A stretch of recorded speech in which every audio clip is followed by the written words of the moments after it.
Welcome to our true story, where every narrative blossoms with resilience and redemption.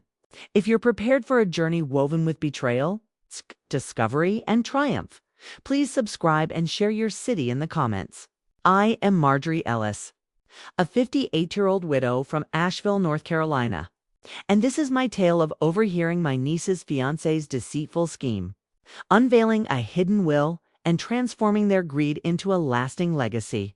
Do not miss a single petal of this hard-won victory.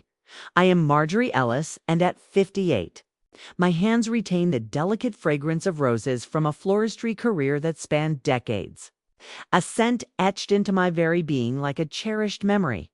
I was raised in a quaint Asheville cottage nestled against the majestic Blue Ridge Mountains, the eldest of three, where my mother, a gardener with a laugh as gentle as a morning breeze, Andy peonies and dahlias beneath the golden sun, her voice a soothing lullaby amid the rustling leaves and the distant coos of mourning doves, her apron a canvas of rich earth. My father, a carpenter with hands calloused from years of shaping oak and pine, crafted trellises that framed our garden like a living masterpiece. His tales of hidden streams, ancient oaks, and the whispers of early settlers shaping my deep love for nature. The earthy aroma of sawdust and soil, a constant companion of my youth. The rhythmic tap of his hammer, a lullaby in my dreams.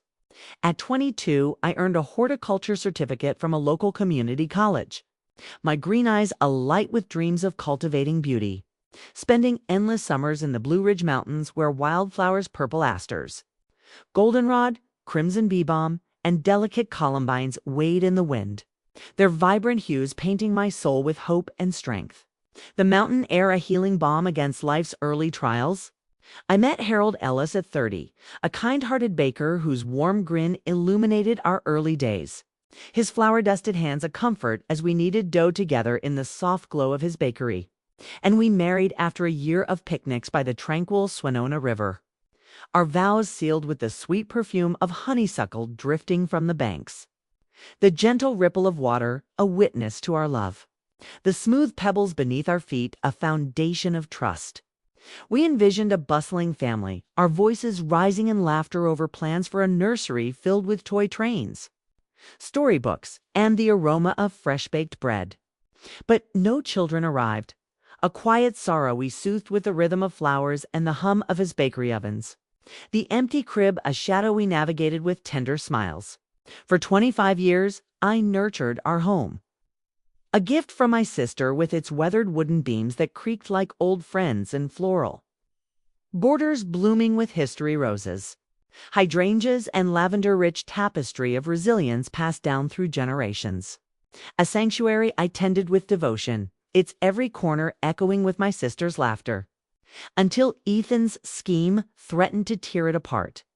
I was 58 when my niece, Sophie, announced her engagement, her 24-year-old face radiant with a love that sparkled in her hazel eyes, her chestnut hair catching the sunlight as she twirled in the garden, her voice trembling with joy as she spoke of Ethan, a 28-year-old charmer with slick black hair and a salesman's smile that felt too polished. His charm a veneer I instinctively distrusted, his hands too smooth for a man who professed to love the land.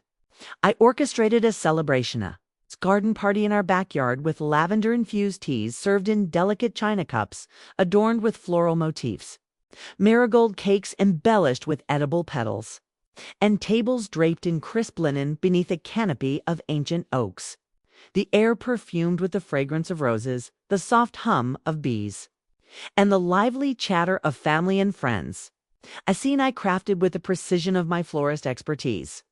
Ethan's sister, Claire, 26, a lawyer with a voice as sharp as a blade and a piercing gaze that lingered too long on the property lines, became a frequent visitor, her presence growing more insistent, her inquiries about Sophie's inheritance bequeathed by her late father. My brother, a prosperous landowner, pointed and probing, her stilettos clicking against the hardwood floors with an intent that unsettled me, her briefcase a silent omen. I arranged daisies in tall vases, their scent a hopeful refrain amid the rising tension, the petals drifting like silent omens, the water shimmering with each careful placement. But their whispers intensified, their glances turned icy, a chill infiltrating the garden's warmth, the rustling leaves a chorus of foreboding. One misty evening, the mountains veiled in a dense fog that muted the world, the air heavy with the scent of damp moss and pine. I carried a tray of lavender tea to the porch where they lingered, the door slightly ajar, its hinges groaning softly under my cautious step, the silver tray a burden of anticipation. I froze, the tray trembling in my hands as Ethan's voice sliced through the stillness. Cold as the stone walls of the nearby mill, his words a sharpened blade. "Sophie's too naive to see through us," he declared, his tone deliberate, each syllable a calculated strike. "Once she signs the prenup, we'll seize her $1.2 million inheritance and sell her father's land for condos." Claire's chuckle, icy and sharp like shattering glass, pierced the fog, her confidence a dagger. "The wedding is our trap. My firm has the papers ready, airtight and unassailable." My heart plummeted.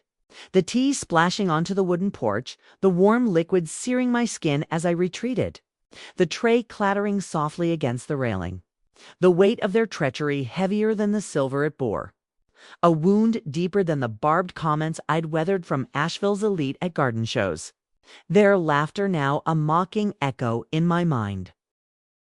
I refrained from confrontation. Instead, I observed with the patience of a seasoned florist, a shield forged through years of managing demanding brides, impatient patrons, and nature's whims, my serene exterior masking the tempest within, my heart a battleground of trust and suspicion. Claire engaged a wedding planner, Ms. Vera, a 49-year-old woman with a clipboard and a demeanor as frigid as the winter frost that blanketed the mountains, who loomed over Sophie and me, insinuating I was too aged to assist. Her notes to Ethan and Claire a betrayal cloaked as logistical oversight, her keen eyes reflecting their calculated plot, her clipboard a tool of domination, her pen scratching like a judge's gavel. I played along, my green eyes veiling a storm of resolve, a skill honed by decades of arranging blooms under pressure, my smile a disguise for the strategy taking root in my thoughts, the scent of roses a silent confidant. I attended their planning sessions, enduring Claire's barbs about my graying hair. "Maggie, have you considered dyeing it for the wedding? You'll look ancient in the photos," and Ethan's condescending pats on my shoulder, his touch a burden I endured for Sophie's sake. The clink of teacups a cadence of fortitude, the taste of my lavender scones a bitter reminder of lost trust, the candlelight casting shadows of their deceit across the table.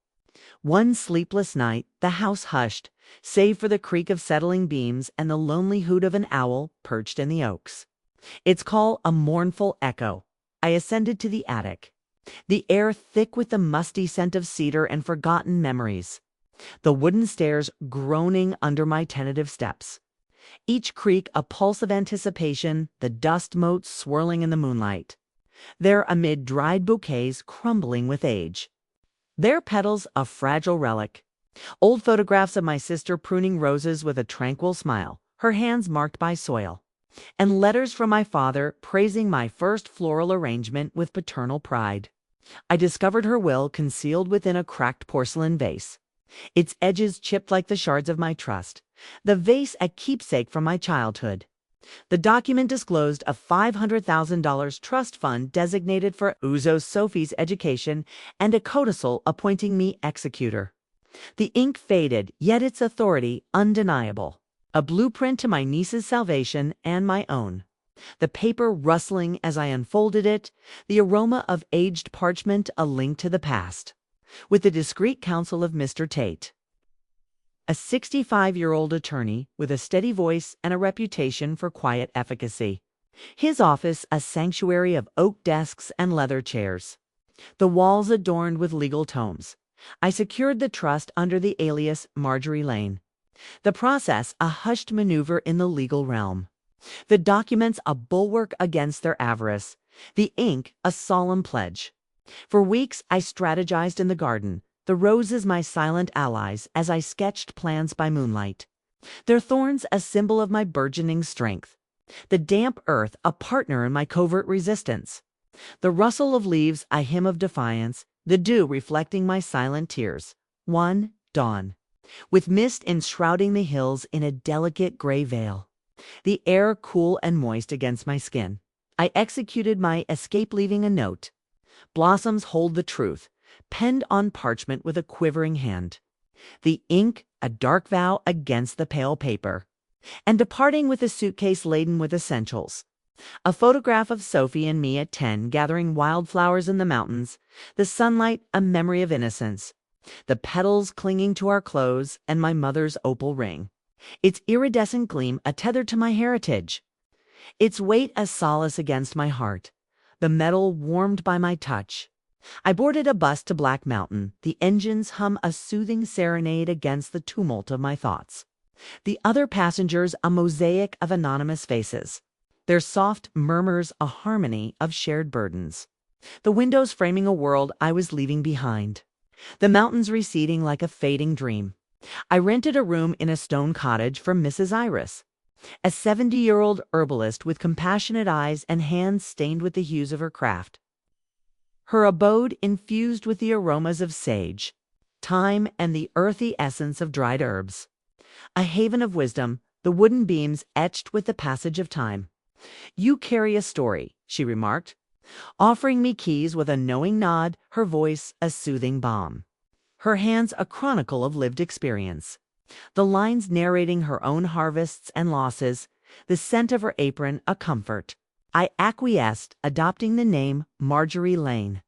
My past a shadow I bore like a second skin, the room a sanctuary with vistas of the rugged mountains. The stone walls a contrast to the floral elegance of my forsaken home. The window a portal to the morning mist. I volunteered at a women's craft coop near the town square. Encountering Dr. Leela Hart, a 57-year-old botanist with a fierce spirit. Her hands steady as she catalogued plant specimens. Her voice a clarion call to action, her presence a beacon in my storm. Her lab coat a mantle of knowledge.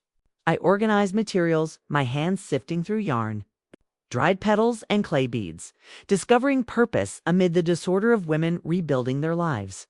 The rustle of fabric, a symphony of hope. The wooden tables, a foundation of resilience. The sunlight streaming through the windows, a pledge of renewal. I met 15-year-old Emma, a reserved girl with midnight-hued braids, whose mother had fled a domineering home, her dark eyes harboring a quiet fortitude. Her sketchbook brimming with illustrations of safe havens gardens, cottages, and starry skiza, window to her gentle soul. The pencil strokes a map of her recovery.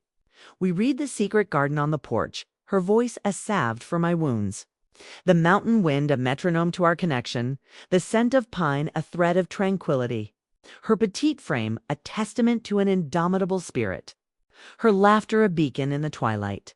Weeks melded into months, and I embraced my role, instructing floral arranging with Mrs. Iris's weathered shears and wicker baskets. The petals a therapy for their narratives, accounts of abandonment, abuse, and silent victories, the fragrances of eucalyptus, lavender, and chamomile a curative, the creak of the wooden rocking chair a cadence of rebirth, the gentle rustle of leaves outside a companion.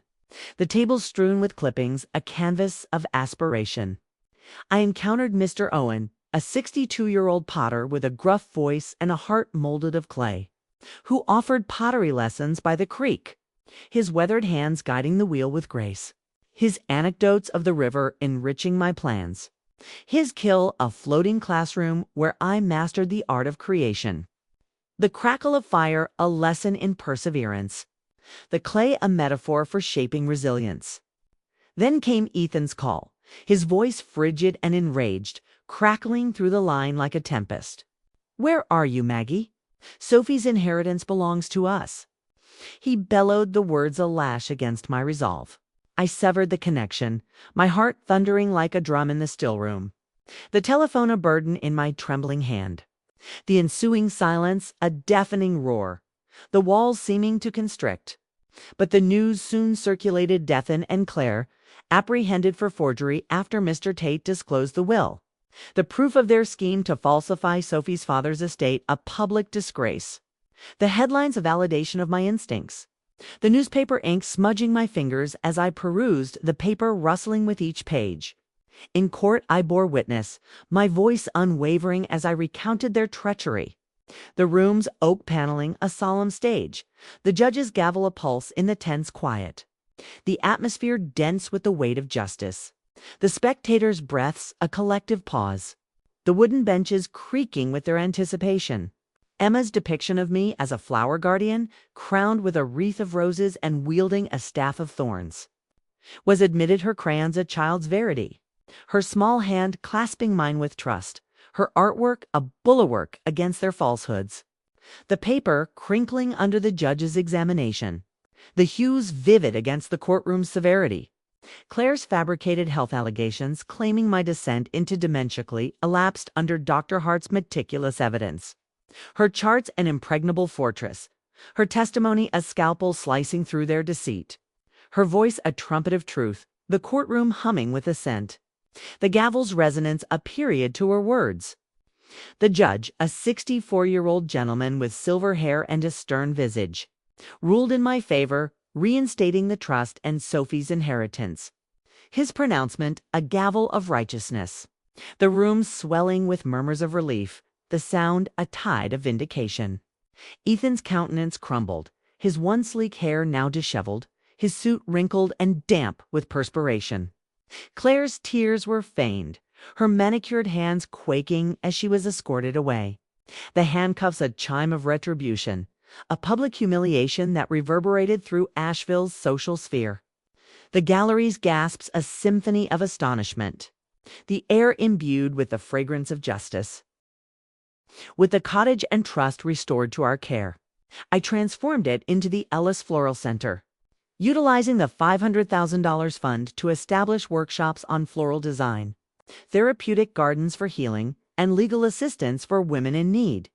The wooden beams resonating with renewed vitality, the floral borders casting shadows of hope across the chambers, the creaks a melody of revival, the windows framing the mountain panorama a tribute to endurance. Emma flourished, curating exhibitions of dried bouquets, pressed flowers and her own sketches, her brushstrokes bold with optimism, her laughter a tune that danced through the hallways, her artwork a gallery of aspirations that inspired others, her delicate hands a conduit to the future, her voice a guide through the displays. I conducted botany classes, my hand steering women through their narratives, Emma recounting the harrowing escape of her mother, the bruises a lingering memory in her voice, the tears shimmering as she spoke. Mrs. Iris recalling her late husband's herb gardens, his legacy, a perfume on her skin. The echo of his hands in the soil, a solace while the garden burgeoned with roses, peonies, lavender, and foxglove, a haven where they planted their own roots. The soil, a tableau of renewal, the petals, a covenant of growth, the air alive with the hum of bees, the aroma of earth, and the sunlight filtering through foliage, a benediction, the dew mirroring their tears. One afternoon, a community floral fair revitalized the grounds, the atmosphere vibrant with the melodies of a local band's fiddles and banjos, the sizzle of cornbread on grills and the laughter of children, the smoke ascending like offerings, where women shared sagas of survival fleeing abusive homes, overcoming financial collapse, finding solace in crafts, their voices rising like the summer warmth. The children's play a ballet of joy, the tables laden with Mrs. Iris's herbal jams, Mr. Owen's handcrafted mugs, and my rosewater tarts. Yet tension simmered beneath local councilman Gregg, a 53-year-old with a disarming smile masking his ambition. Covertly opposed us, fearing the center's success jeopardized his re-election. His letters to developers a blade in my trust. His clandestine meetings a web of duplicity woven in dim corners, his public handshake a facade. I unearthed his correspondence, discarded in an envelope at the Cope. His betrayal a bitter draft that lodged in my throat, the ink a blemish on my hope. And mobilized the women aligning educational tours with youthful zeal, her sketches a rallying cry. Dr. Hart orchestrating petitions with fierce resolve, her charts a weapon.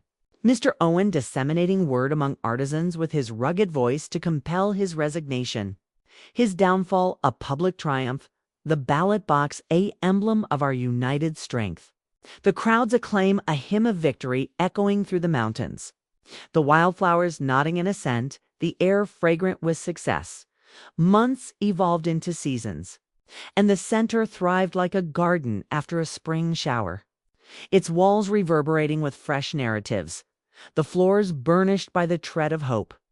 One evening, a new resident, 46-year-old Nadine, joined our circle. Her hands quivering as she unpacked a life fled from a manipulative partner. Her suitcase a burden of memories, clothes, a fractured locket. A child's drawing her tale of endurance, enriching our collective story. Her voice a murmur of bravery that strengthened with each dawn. Her eyes reflecting the agony of lost years.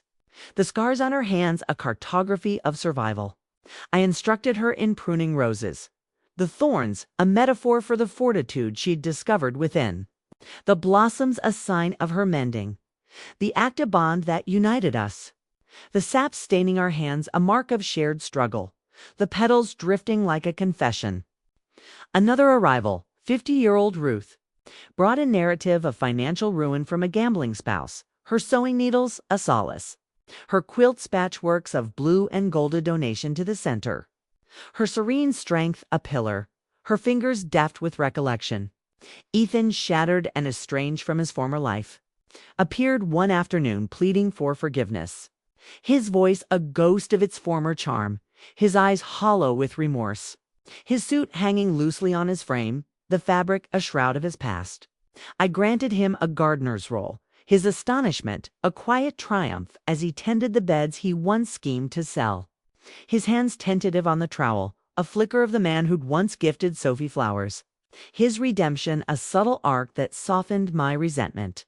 The soil a confession of his history. The sweat on his brow a penance. One night as the moon cast a silver sheen through the floral borders, bathing the room in hues of blue and gold, the shadows pirouetting on the walls, I discovered a letter from my brother, nestled within the pages of an aged gardening journal. Its leather worn by time, the edges frayed like my trust. Confessing his awareness of Ethan's greed, yet his silence born of fear. His guilt seeping onto the page in tremulous ink. His regret a reflection of my own odyssey. His words a salve for the sting of betrayal. The paper crinkling under my touch, the scent of antiquity a bridge to peace. I forgave him in my heart, transmuting pain into purpose. The letter a conduit to reconciliation. The ink a testament to the restorative power of understanding. The journal a hallowed anchor to my lineage. Claire, released on bail after a brief incarceration, appeared at the gate one rainy afternoon, her blonde hair sodden and clinging to her face, her eyes vacant with defeat, her tailored coat drenched, the fabric heavy with contrition. "I'm sorry," she murmured, her voice nearly lost beneath the rain's patter. A plea swallowed by the storm, but I turned away. My silence more resonant than her words, the rain cleansing her entreaty. The droplets, a curtain severing our paths. The gate, a barrier to her redemption. The thunder, a definitive chord. As I tend the garden today at 58, I recognize my worth not in the transient value of riches, but in the blossoms I cultivate and the lives I nurture. The soil beneath my fingers, a testament to growth. The roots, a symbol of perseverance. The center pulses with vitality. Emma, now 16. Leading youth classes with a poise beyond her years. Her exhibitions, a gallery of hope. Her sketches, a heritage that inspires. Her voice, a luminary through the blooms. Dr. Hart expanding initiatives with steadfast devotion. Her gardens, a lifeline to history. Her rounds, a steady pulse of progress. Her laughter, a spark in the ether. Mrs. Iris imparting herbology with sagacity. Her baskets, a bridge to imagination. Her hands, a thread uniting us. Her voice, a whisper of ancient lore. Nadine mentoring newcomers. Her roses, an emblem of resilience. Her kitchen, a sanctuary of shared teas and tales. Her smile, a new dawn. Ruth stitching blankets for the chilly nights. Her seems a pattern of care. Her presence, a tranquil pillar. Her quilts, a warmth. And women discovering roots in every nook. Their stories a rich tapestry of fortitude. Their steps a nascent history. Their voices a choir of renewal. One evening, as the sun descended below the horizon, painting the sky with strokes of orange, purple and pink, the clouds a canvas of farewell, Greg, chastened by his disgrace, visited the center, offering an apology and a modest contribution. His sincerity a surprise that caught me unawares. His check a gesture toward amends, his handshake a truce hinting at redemption. His eyes a window to his transformation, the lines on his face a map of remorse. I accepted, discerning the potential for growth in his gaze. His presence a quiet reconciliation, his words a seed sown in the soil of forgiveness. The paper crisp in my grasp, the exchange a tacit promise. The floral fair returns each year, a celebration of survival and blossoming. The air resonant with the melodies of fiddles and banjos, the laughter of children. The sizzle of cornbread, the smoke of prayer. The jams a taste of heritage. And I am crafting a memoir, Petals of Power, to chronicle our collective voyage. The pen scratching in my study a new cadence, the pages a harvest of hope. The ink a stream of recollection, the desk a haven. Recently, we held a lantern vigil for lost voices. The flames flickering against the cottage's weathered walls. The light a dance of shadows, a communal catharsis that enveloped us. The wicks a prayer uplifting our spirits. The silence a healing unguent binding us. The wax dripping like tears of release. The night air a mantle of peace. Subscribe if you have faced betrayal. Share your story in the comments.